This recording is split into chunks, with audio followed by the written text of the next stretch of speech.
Laasnag het in my drome 'n wonderbeeld verskyn. Ek staan in nou Jerusalem en ek sien die tempel daar. Ek hoor die sang van kinders, net soos 'n engelekoor, en saam sing hulle loflied wat self die hemel hoor. En saam sing hulle loflied wat self die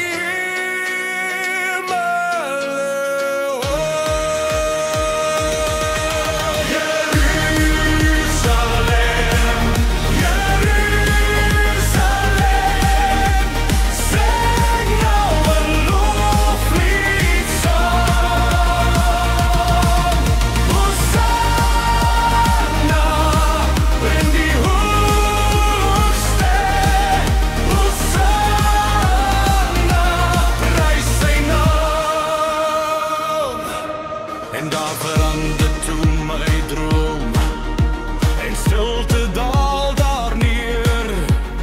Weg is die bly hoesannas, geen kinderstemme meer.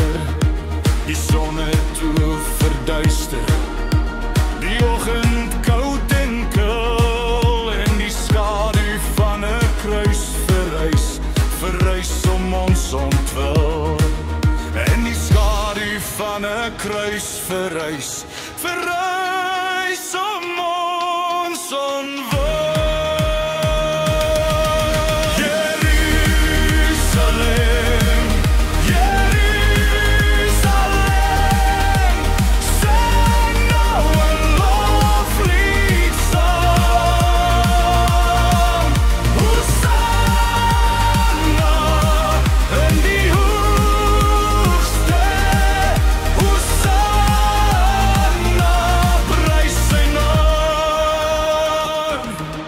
En weer verander die toneel, 'n helder glans verskyn.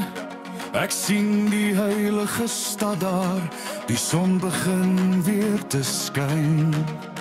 Die poorte word wyd oopgemaak, die duister het verdwyn, en almal kan nou binne gaan, geen een sal buite staan.